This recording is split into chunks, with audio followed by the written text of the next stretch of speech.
एक कस्बे में एक विधवा अंधी औरत रहती थी। उसका एक बेटा था जिसके पालन पोषण की सारी जिम्मेदारी उसके कंधों पर थी। वह अपने बेटे को पढ़ा लिखा कर एक बहुत बड़ा आदमी बनाना चाहती थी, इसलिए उसने उसका दाखिल कस्बे के सबसे अच्छे स्कूल में किया। वह दिन रात मेहनत करती ताकि बेटे की स्कूल की फीस दे सके। लड़के के स्कूल के बच्चे उसकी माँ के बारे में जानते थे।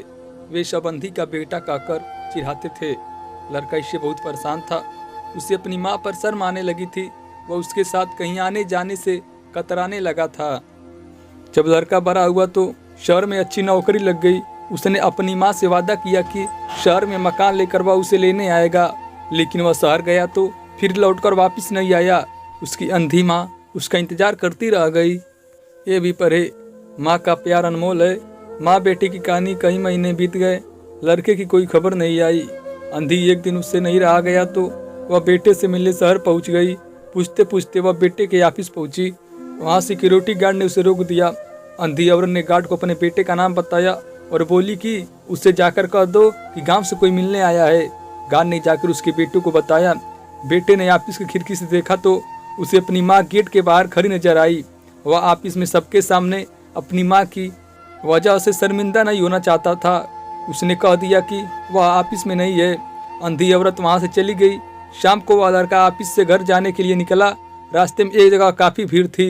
वह अपनी गाड़ी रोककर भीड़ के पास पहुंचा और तो बीच सड़क में अपनी माँ को मरा हुआ पाया। उसके हाथ में एक चिट्ठी थी जिसमें लिखा था, बेटा बड़े दिन हो गए थे, तेरी कोई खबर नहीं मिली। चिंता हो रही थी इसलिए तुझसे मिलने चली आई। तू तो अब बड़ा आदमी बन गया है। तुझसे मिलना अब शायद मुझ गरीब की किस्मत में नहीं, लेकिन मैं बहुत खुश हूँ तेरे लिए। तूने अपना ही नहीं मेरा सपना भी पूरा किया। मलाल है कि तेरी तरक्की नहीं देख सकती। काश बचपन में तेरी आंखों में सरिया ना घुसा होता और मुझे तुम्हें अपनी आंखें न देनी पड़ी होती तो तेरी तरक्की अपनी आंखों से देख कर मरती तेरी अंधी माँ। ये पर का लड़का फूट फूट कर रोने लगा। जिस अंधी माँ पर उसे शर्म आती थी, उसने उसके लिए कितना बड़ा बलिदान किया था। वह आत्मा ग्लानि से भर उठा और जिंदगी भर खुद को माफ नहीं कर पाया। दोस्तों, माता पिता अपने बच्चों के लिए अपना सर्वस्व न्यौछावर कर देते हैं। हमेशा उनका सम्मान करना चाहिए। यह कहानी आपको कैसी लगी हमें कमेंट में जरूर बताएं। और ये माँ बेटे की कहानी आपको अच्छी लगी हो तो प्लीज मेरे चैनल को सब्सक्राइब करके बेल आइकन को दबा लीजिए।